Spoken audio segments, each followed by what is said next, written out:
learners, welcome to the video.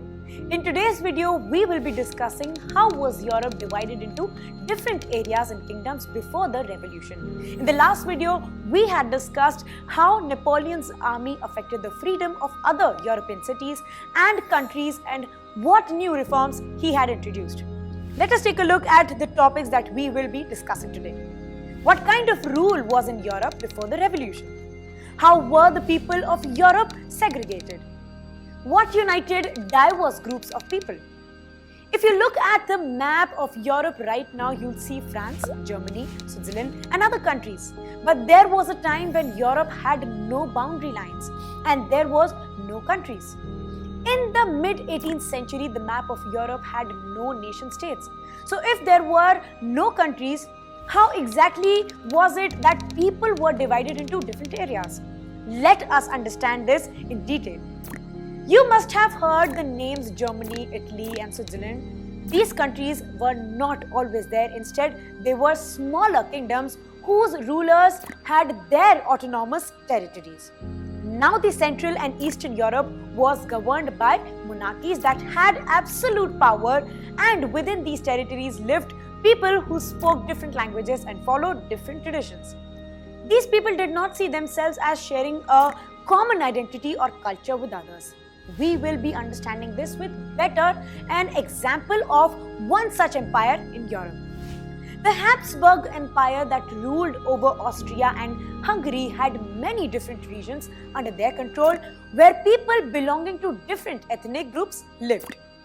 The regions falling under this empire included the Alpine regions, which constituted Tyrol, Austria, and the Sudetenland. In addition to this, they also had power over Bohemia.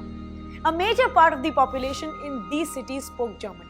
It also included the Italian-speaking provinces of Lombardy and Venetia. In Hungary, half of the population spoke Magyar, while the other half spoke a variety of dialects.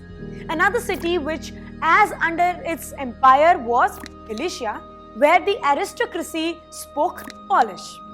Besides these three dominant groups, there were still many people who were belonging to different ethnicities and dialects, which mostly constituted of peasants, and they were distributed throughout the empire. Bohemians and Slovaks to the north, Slovenes in Carniola, and Croats to the south. The Romans to the east in Transylvania. It is not just different languages, but they had different cultures, and these differences did not really let them have political unity. The only way these groups were related to each other was because of the common allegiance to the power. This was all about how Europe was segregated before the development of the nation states. Let us take a recap of what all we have discussed today. In the mid-18th century, the map of Europe had no nation states. Central and Eastern Europe were governed by monarchies that had absolute power, and within these territories lived people who belonged to different ethnicities. The Habsburg Empire that ruled over Austria and Hungary had many different regions under their control. It had three dominant groups that spoke German, Italian and Magyar. Other than this, there were a variety of groups who spoke different dialects.